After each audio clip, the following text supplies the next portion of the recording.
j'ai pris une Ursa Mini G2 que je vais monter sur une crosse pour faire des plans épaules. Une Sika que je vais utiliser avec le Laowa pour faire des plans macro. Du coup, ce sera surtout la première vidéo que je vais faire avec l'Ursa. Donc ça me permettra de la tester et puis bon, de voir ce qu'elle a sous le capot.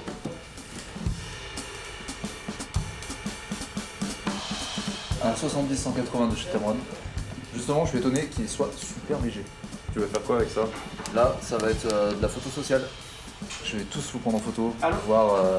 Oula, on a un coup de téléphone à côté. Ouais. Tout ce qui se passe dans le groupe, la vie du groupe. Parce que Ah sinon, non. j'ai un 200-600, mais là, ce sera de l'animalier. Est-ce que j'ai renvoyé ton père chercher? 4 optiques, 2 boîtiers. On finalise le rangement du matériel que j'utilise dans le cadre de ma pratique qui est notamment tout ce qui est timelapse, hyperlapse, motion control timelapse pour le mot en anglais. Et puis Studio Gonnet m'a aussi prêté quelques optiques dont notamment un fish eye qui en fait est donc une optique très grand angle qui va me permettre notamment de pouvoir effectuer un timelapse sur au moins 24 heures. Puisque c'est l'hiver, le soleil est quand même relativement bas. Donc du coup en fait sur une seule image on peut avoir aussi bien le lever que le coucher. La nouveauté, c'est cet appareil qui est un Contax G2, qui est un appareil télémétrique. Donc ça change pas mal la manière de travailler, un appareil argentique. Notamment par exemple il n'a pas de miroir, construction d'optique un peu différente, et pas mal de choses qui évoluent par rapport à ce qu'on a l'habitude de faire. Par contre, maintenant, vous cachez que c'est Canon.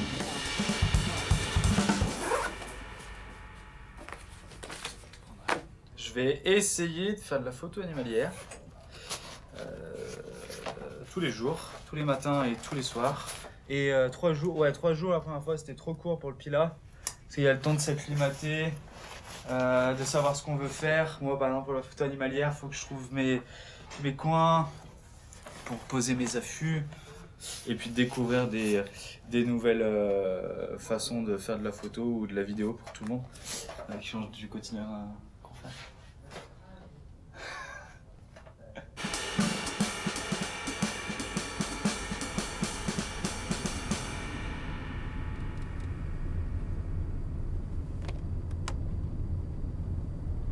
Je me sens assez calme, assez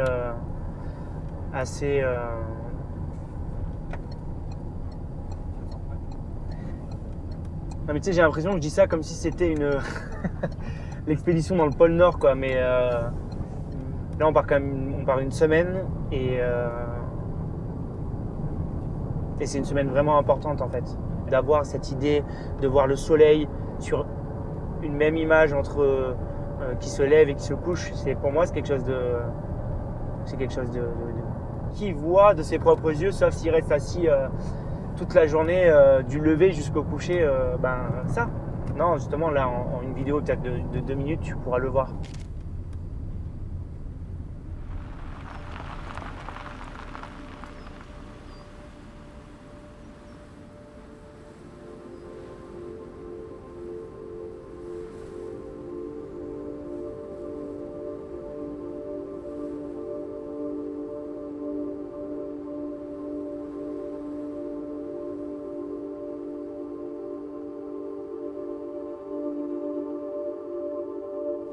Il y a 2 chambres de salle de bain. Ah, d'accord. On peut être bien là ?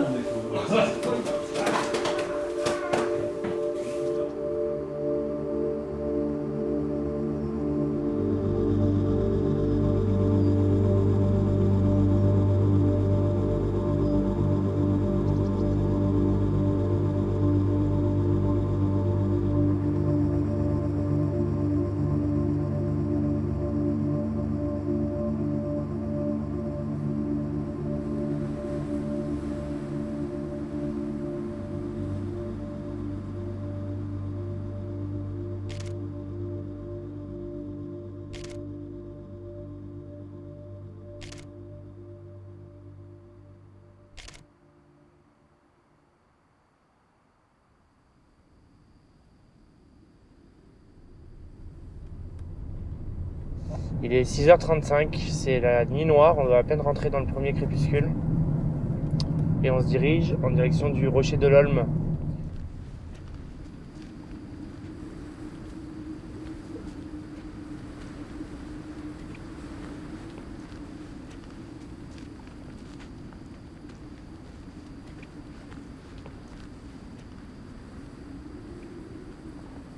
Donc le top c'est si je peux un peu me mettre à l'abri du vent, en tout cas pour 1 ou 2 boîtiers. Parce que là j'en ai 3 avec moi.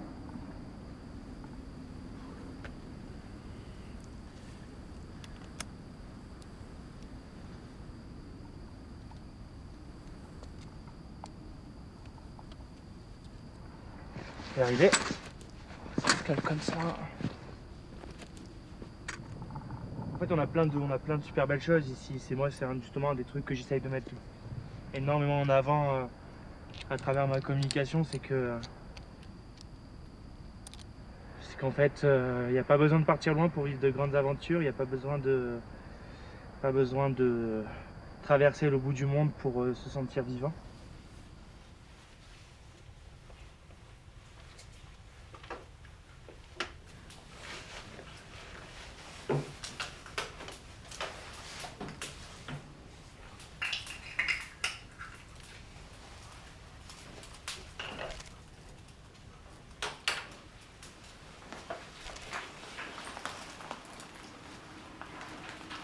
Donc là ce matin, l'idée c'était d'aller trouver des spots un peu sympas pour essayer de voir des animaux et peut-être faire des photos. Même si je suis pas spécialement bien équipé pour pouvoir faire de la photo de manière aujourd'hui. J'ai concrètement 2 boîtiers argentiques, dont un télémétrique. Et j'ai pas forcément d'optique très très longue, donc on va dire que ça met pas mal de petites difficultés supplémentaires pour la photo alimentaire. Mais c'est pas grave, parce que l'idée principale c'est surtout d'essayer de voir déjà des animaux, d'un peu changer de ce qu'on fait d'habitude. Et après, si une photo, tant mieux. On va dire que ce sera le bonus, mais déjà rien que le fait de pouvoir faire ça et profiter de cet environnement, c'est déjà très bien.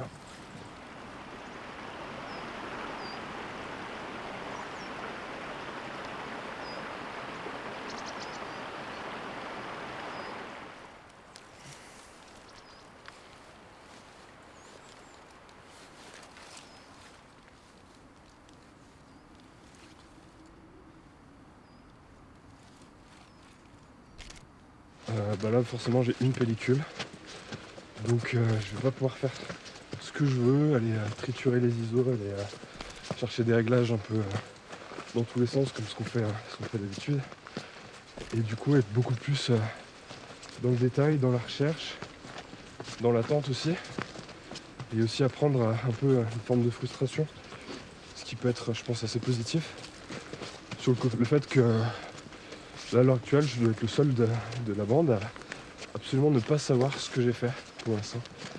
Donc je ne sais pas si c'est réussi, si c'est raté, s'il y a des bonnes surprises ou pas.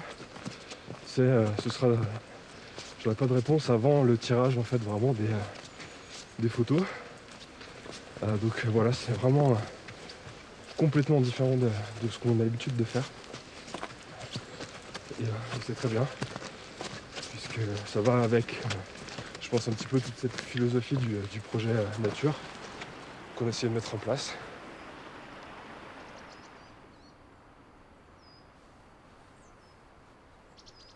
On s'adapte à l'environnement plus que l'inverse.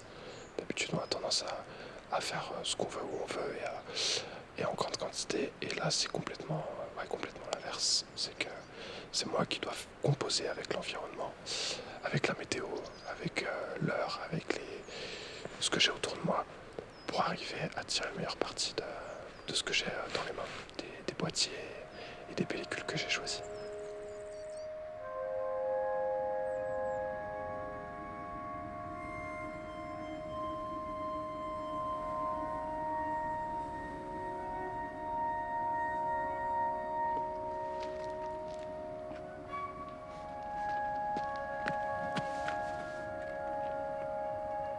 Oh celui-là. Tu sais, c'est un peu comme quand t'es photographe de sport dans un match de foot, tu vois. T'as pas le temps de te poser. T'as pas le temps d'admirer le truc. Bienvenue dans la comté.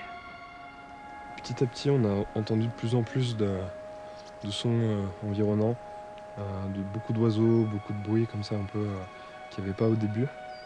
Et on s'est un peu fondu entre guillemets sur nos positions, quoi, au bord de la clairière. Donc très attentif du coup, très calme pendant un moment assez important, ce qui nous change aussi un petit peu du quotidien. Et c'est assez reposant en fait, et assez agréable. On a passé un bon moment, je pense. Et après voilà, pour le moment, il n'y a pas eu encore la récompense, on va dire, de tomber sur un animal, mais rien que le fait de faire ça en lui-même est déjà super agréable et vraiment change complètement avec nos habitudes.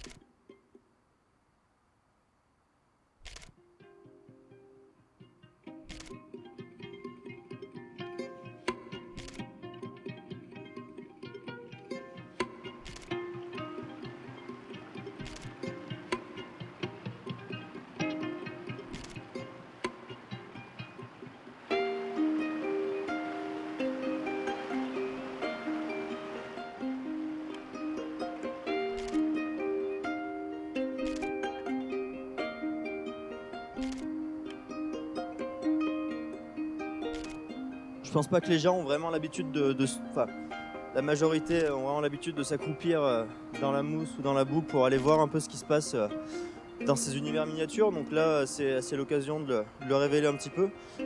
J'ai un peu galéré à installer tout mon bordel là. C'est pas évident comme matériel à utiliser. C'est fragile, c'est vrai que j'ai jamais vraiment fait de prod. J'ai déjà fait des petites prods. Enfin, si, j'ai fait quand même pas mal de prod en nature, mais jamais dans ce contexte-là. Et jamais avec ce matériel-là. Bah là, clairement, ouais, c'est pour le kiff. Et puis après, dans tous les cas, ouais, pour faire de la belle image. Et si ça aboutit sur une belle prod cohérente avec un vrai sujet, bah, ça sera encore mieux, quoi. Aujourd'hui, ce sera là vraiment la phase de test. Donc avec un petit scarabée que j'ai récupéré dans les bois. Il est un peu farouche, donc faites pas trop de bruit.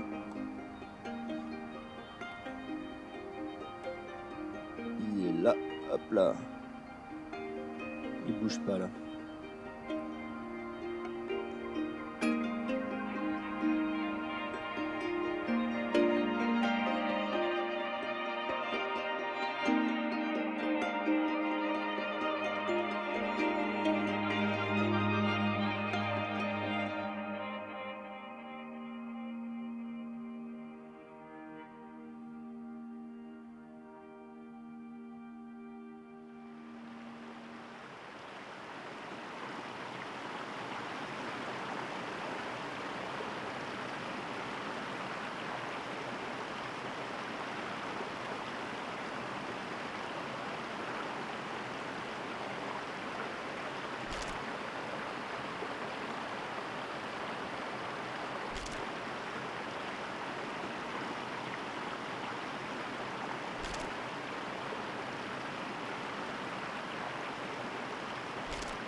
J'ai grimpé encore, je suis arrivé sur le replat, j'ai retrouvé la voie romaine. Et la voie romaine après, je suis redescendu à travers bois et... Fais voir ce que tu as trouvé un peu. Alors il y a de la chanterelle grise, du pied de mouton et du lactaire.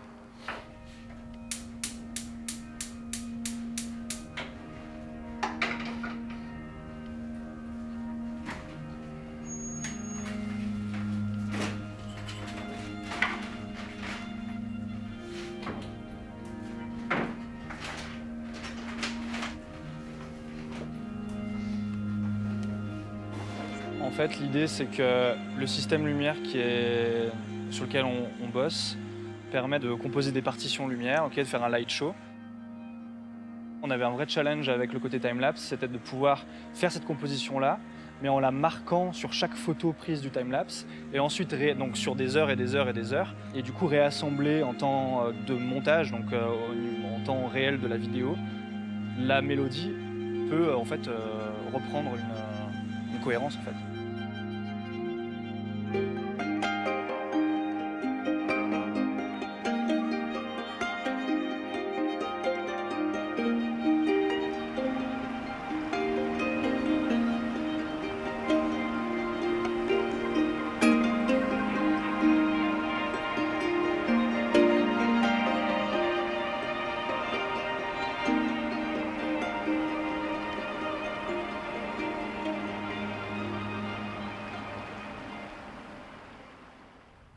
pas non plus faire des plans sur la comète, on va déjà voir comment ça se comporte. Moi, il faut que je vois ça en post-production, il faut que je vois comment les boîtiers dans la nature vont se comporter. Ça fait beaucoup de contraintes. Et puis, et bien entendu, Clem, il a toutes ces contraintes techniques, lumière, humidité. On va être sur Blue là, donc je t'explique même pas aussi le bordel dans la nuit. Comment on va gérer. Donc demain après, à partir de, je sais pas, à partir de 14-15 heures, on va y être quoi.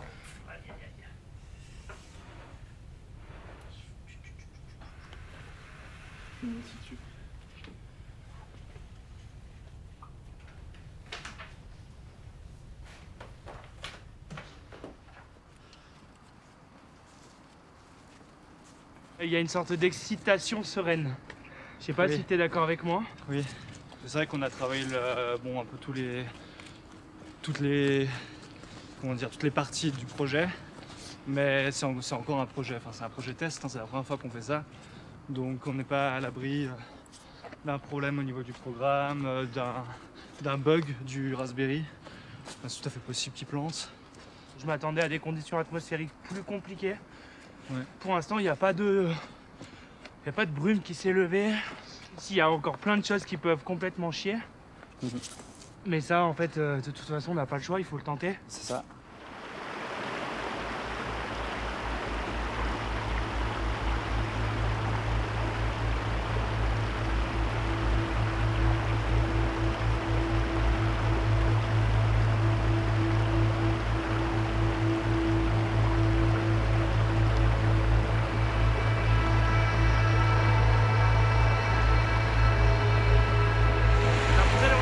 La cascade, on va voir quasiment pas. Voir pas. Je suis très concentré, ouais. Pour être sûr de ne pas faire de la merde. Ce serait pas mal. C'est chaud quand même, hein. Attends-les bien, tends-les vers toi. Voilà, fais-les tomber doucement.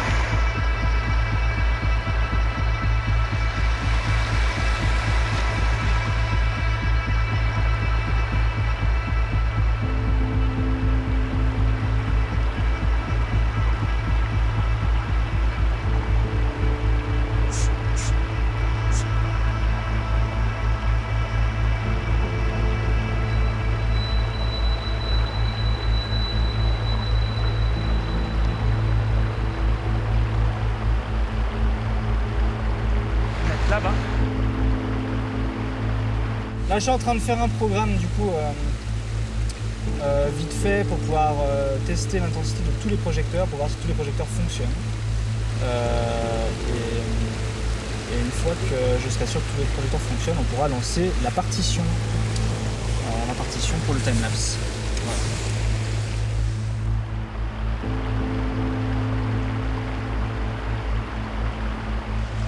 Après, c'est sûr qu'il y a toujours le risque qu'il y ait un truc qui ne marche pas. J'aimerais bien que ça le fasse pas. J'aimerais bien rentrer ce soir comme un warrior là. Oh, on l'a fait!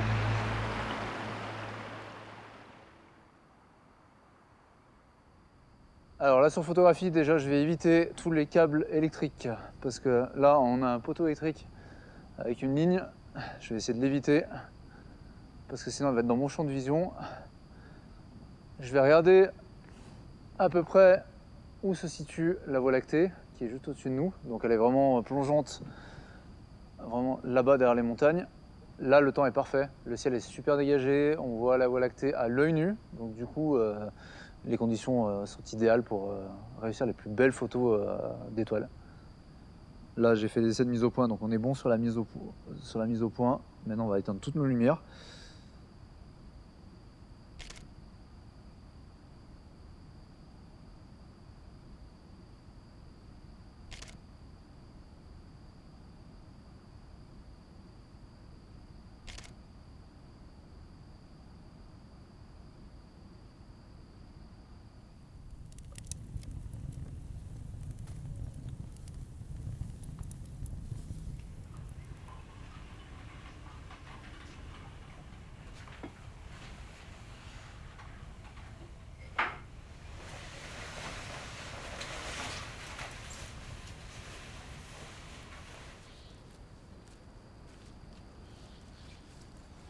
tous les jours.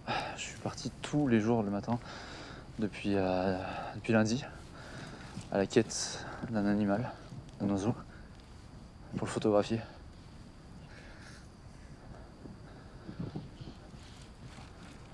Je vais essayer d'avoir une vue dégagée pour mettre l'objectif.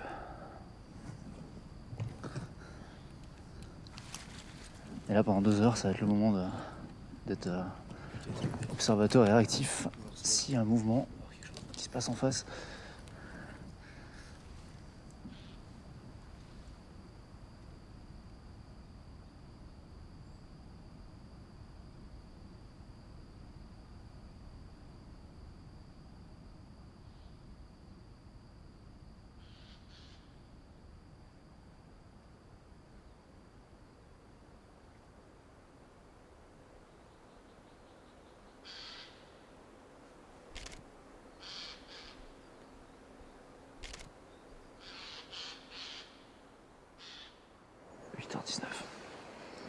Ça va faire plus d'1h40 qu'on est là. 1h40 qu'on est resté à l'affût. Rien en mammifère. Absolument rien. Il y a des super lumières qui commencent à arriver et je pense qu'on va pouvoir faire de la photo de paysage même. Ça va être le moment.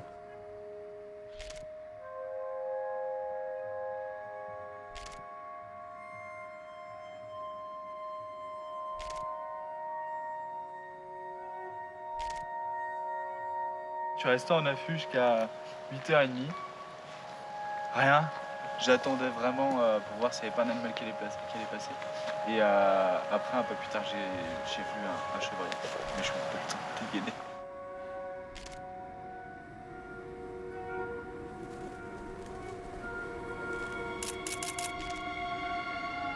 On a eu une envolée de plein d'oiseaux. Un nuage d'oiseaux. J'ai pu le photographier, c'était vraiment juste là-bas. On voit en face du gîte. C'est ça qui est dingue, c'est qu'on n'a pas besoin d'aller bien loin. Bref, j'ai la photo de la journée.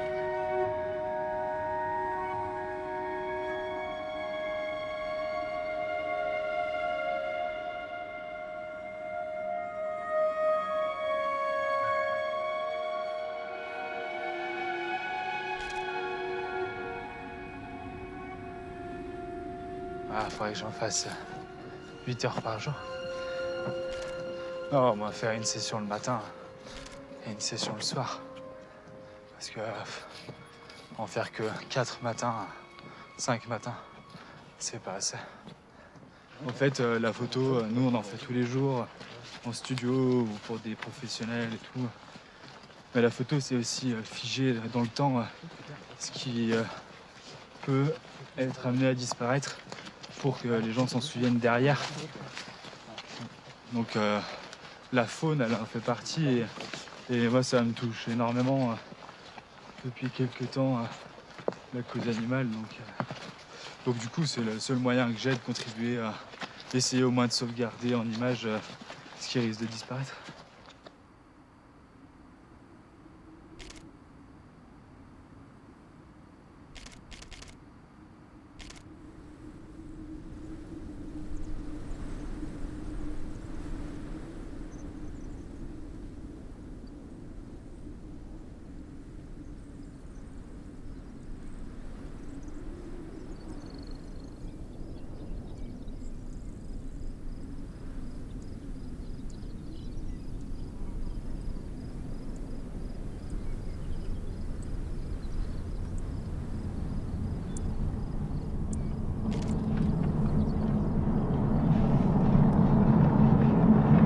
Allô, t'as vu le YOLO Kid, il a dit que le soleil est en train de se coucher. Ah super, bah nous on vient de partir, franchement traînez pas.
en royal. Balbuzard pêcheur aussi. Donc calez-vous sur la Ça, on l'a pas eu, sur la quoi, première Balbuzard note. pêcheur. Non, mais si Oui, hein. il fait pas un preview à 25 images secondes, ça marchera pas. D'accord. Parce que là, ta séquence, elle dure combien de temps Classique. 21 secondes, c'est pas ça. Buzard, Saint-Martin. Elle doit être, Ah, elle bizarre doit être aussi. légèrement en accéléré. Vas-y, fais voir comme ça, par exemple. Ça, tu vois. 21 secondes. C'est-à-dire avec beaucoup plus vite. C'était pas dit. Non, Ouais, c'est que des bilans. En fait, on a l'impression de devenir un vrai trappeur, ou un pisteur plutôt, pour retrouver n'importe quel animal, retrouver la trace d'un animal et savoir connaître ses habitudes en fait, savoir où il va, où il se nourrit, parce que ça va être les meilleurs moments pour le photographier. Repérer une crotte d'un chat forestier, d'un renard, d'un chevreuil, ça peut paraître bête, mais bon, avoir une petite encyclopédie avec des photos de crottes pour se repérer, ça peut être pas mal. Hein. Mon Graal, ce serait le renard roux. Et là, on est vraiment en Écosse. Non, en fait, on est au col du Béal, mais on a vraiment l'impression d'être en Écosse.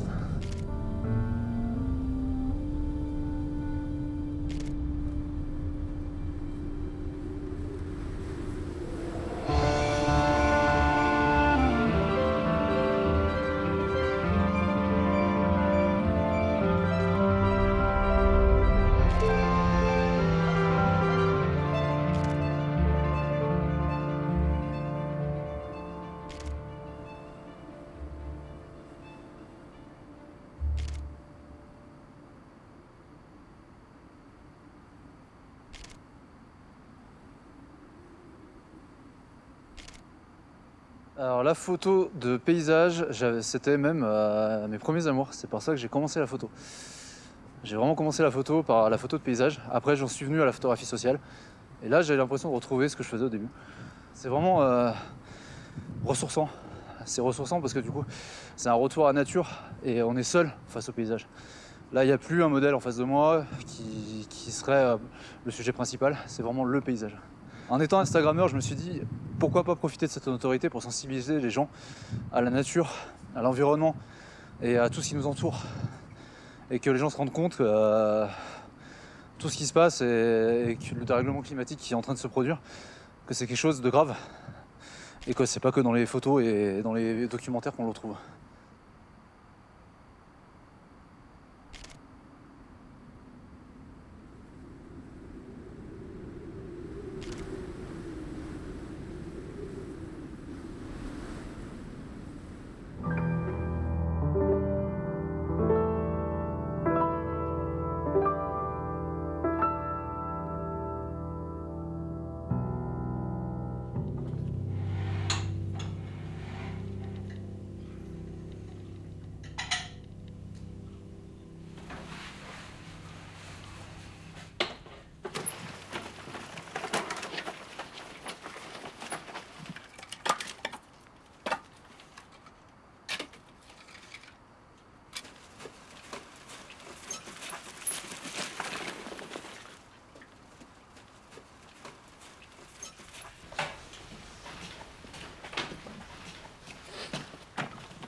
Sur le poteau. Je crois que c'est un faucon cressé. Là, fin novembre, il y a enfin de la neige. Alors qu'avant-hier, c'était l'été. C'est maintenant hyper rare d'avoir de la neige. Donc, ça fait toujours plaisir d'en voir. C'est doux et c'est silencieux. C'est ma saison préférée. J'adore l'hiver.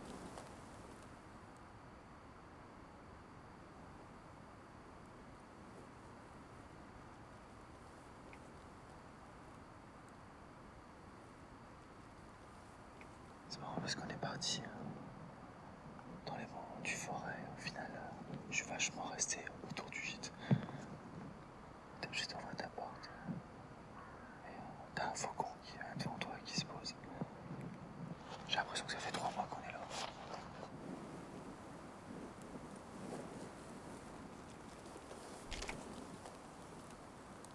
Je préfère être là 5h15, 5h45. Être en pleine nature, là j'ai pas froid, tu vois. Il neige, il doit faire, je sais pas, 3-4 degrés. Je suis super bien.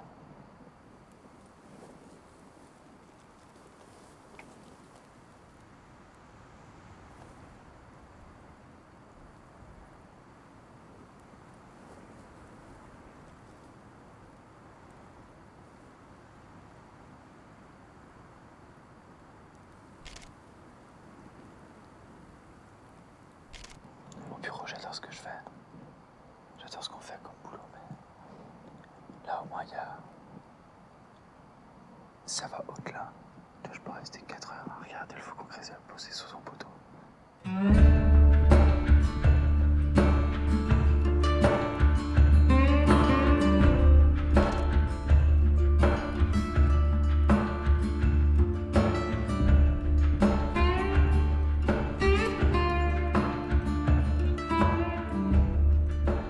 Moi, le message le plus simple, il est très clair, c'est de montrer la beauté du monde et de montrer que...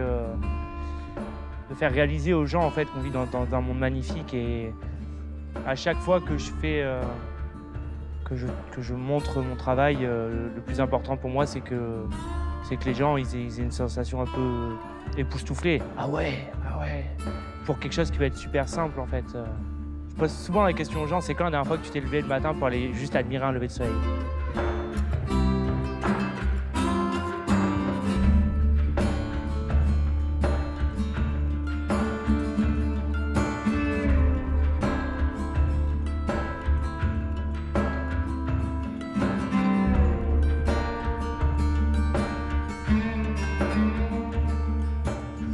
Alors avant de faire de la photo, je faisais un métier qui n'avait rien à voir avec l'artistique ou la nature. J'étais ingénieur informatique, donc un métier très technique dans un sens et qui te fait rester derrière un bureau. Même si tu bouges pour aller chez des clients, t'es quand même très sédentaire. Et c'est vrai que se retrouver là, aujourd'hui, c'est vraiment un changement de vie radical. Et c'est ce que j'avais envie d'opérer.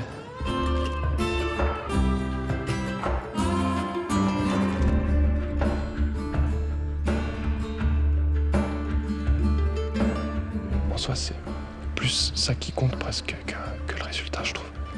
C'est ça qui était intéressant, c'était d'arriver à faire autre chose autrement, tout en restant dans le domaine qu'on connaît bien, qui est la photo, qui est la vidéo.